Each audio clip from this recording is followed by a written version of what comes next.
بسم اللہ الرحمن الرحیم نحمده ونصلی علی رسولہ الکریم۔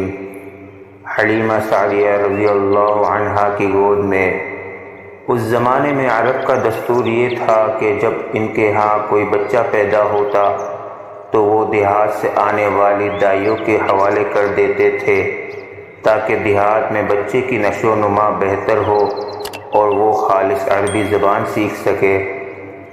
دائیوں کا قافلہ مکہ میں داخل ہوا۔ انہوں نے ان گھروں کی تلاش شروع کی جن میں بچے پیدا ہوئے تھے۔ اس طرح بہت سی دائیاں جناب عبد المطلب کے گھر بھی آئیں۔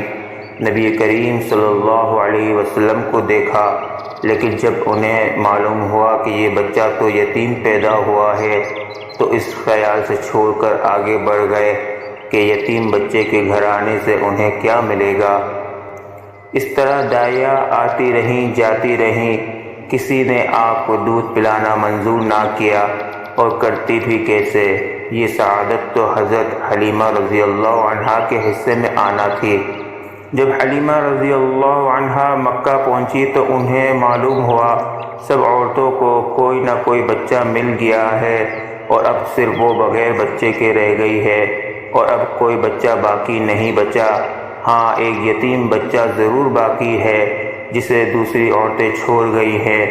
حلیمہ سعدیہ رضی اللہ عنہا نے اپنے شوہر عبداللہ بن حارث سے کہا، خدا کی قسم مجھے یہ بات بہت ناگوار گزر رہی ہے کہ میں کسی بچے کے بغیر جاؤں اور دوسری سب عورتیں بچے لے کر جائیں، یہ مجھے طعنے دیں گی، اس لیے کیوں نہ ہم اسی یتیم بچے کو لے لیں۔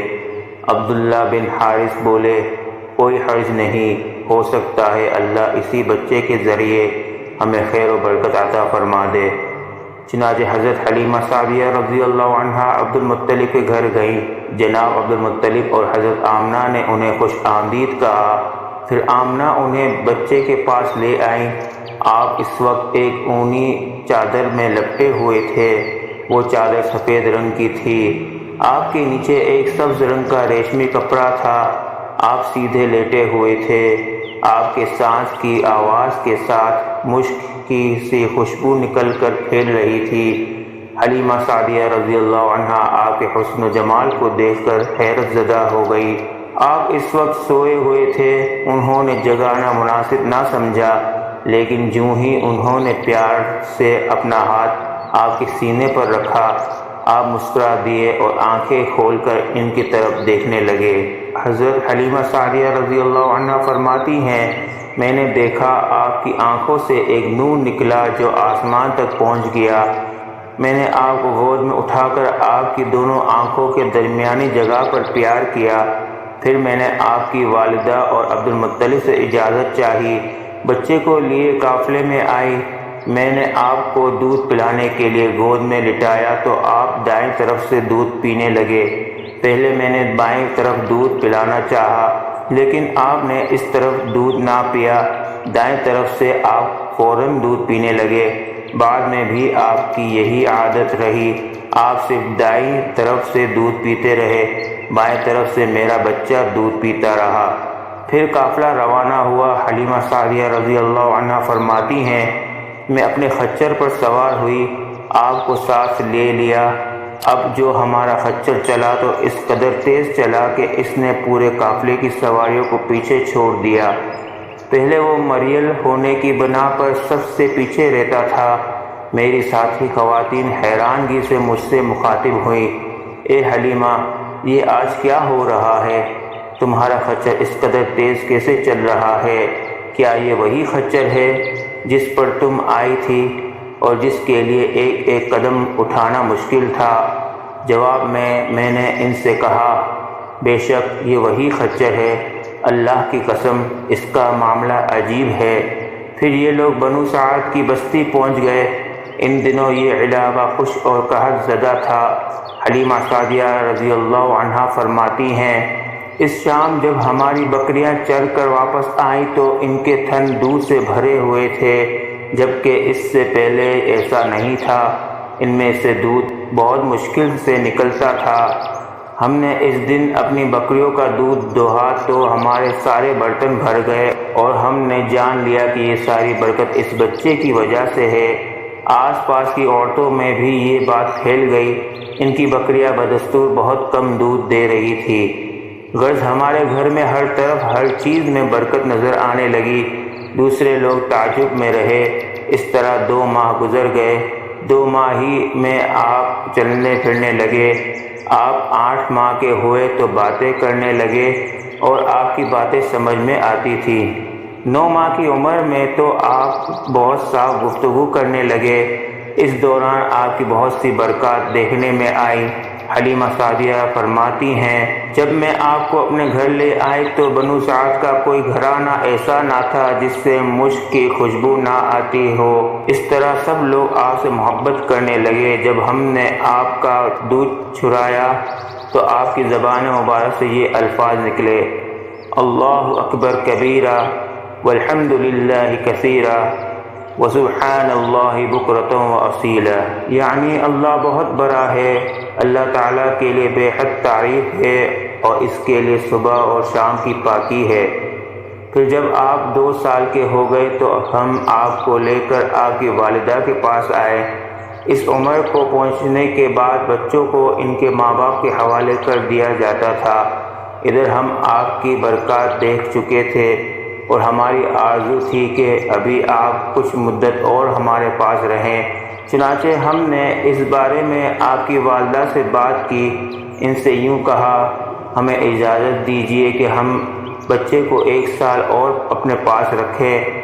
میں ڈرتی ہوں کہیں اس پر مکہ کی بیماریوں اور آب و ہوا کا اثر نہ ہو جائے۔ جب ہم نے ان سے بار بار کہا تو حضرت آمنہ مان گئی اور آپ کو پھر اپنے گھر لے آئی۔ جب آپ کچھ بڑے ہوئے تو گھر سے باہر نکل کر دوسرے بچوں کو دیکھتے تھے، وہ آپ کو کھیلتے نظر آتے، آپ ان کے نزدیک نہ جاتے۔ ایک روز آپ نے مجھ سے پوچھا، امی جان کیا بات ہے، دن میں میرے بہن بھائی نظر نہیں آتے؟ آپ اپنے دور شریک بھائی عبداللہ اور بہنوں انیسہ اور شیمہ کے بارے میں پوچھ رہے تھے۔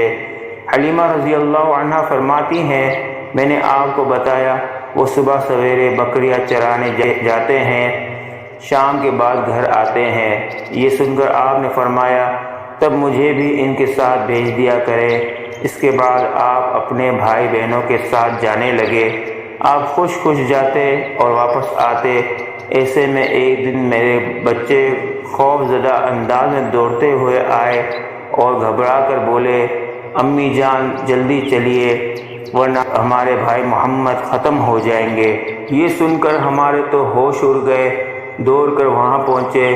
ہم نے آپ کو دیکھا، آپ کھڑے ہوئے تھے، رنگ اڑا ہوا تھا، چہرے پر زردی چھائی ہوئی تھی، اور یہ اس لیے نہیں تھا کہ آپ کو سینہ چاک کیے جانے سے کوئی تکلیف ہوئی تھی، بلکہ ان فرشتوں کو دیکھ کر آپ کی یہ حالت ہوئی تھی۔